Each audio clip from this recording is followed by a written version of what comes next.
All right, right now, friends, we are making centerpieces that we're going to be putting together for Monica's wedding. How exciting is that? So it's going to be a simple kind of a boho theme. So I'm taking a little bit of a eucalyptus. I've got about 3 sprays in there.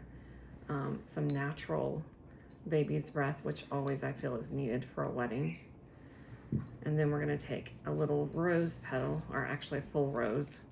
We're going to sprinkle that in there with it. A little bit goes a long way whenever you're going to be doing these type of centerpieces. You can do this for a country wedding, a shabby chic wedding.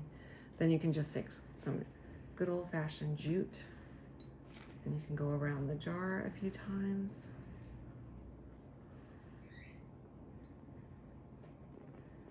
Help. Without knocking your jar over, of course. And then bring it around to the front, tie a simple bow. And then we're going to place it on this platform and make a beautiful little centerpiece with it. It's going to be very elegant. Okay.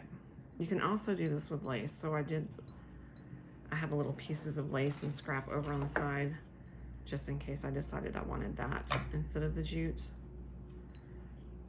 But this might be simple enough with what she likes. All right, let's get this out of the way. So we have a piece of wood.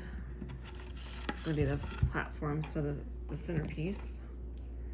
Of course, that would be going in this direction. We can have a little candle that's right there in front. We're also going to have a number for the table on the front of it, so everybody knows what they're going to be sitting at.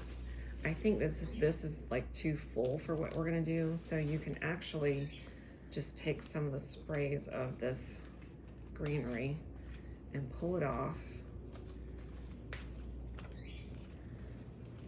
and just place it on here, almost like you were just taking and tossing it.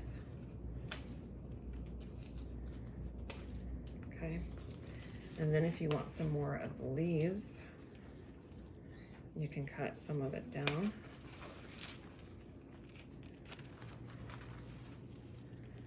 And just curve it around.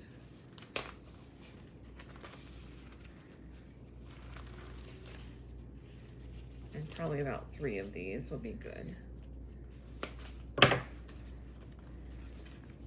And you've gotten yourself a gorgeous centerpiece. It's simple, it's really pretty, it's perfect for a wedding.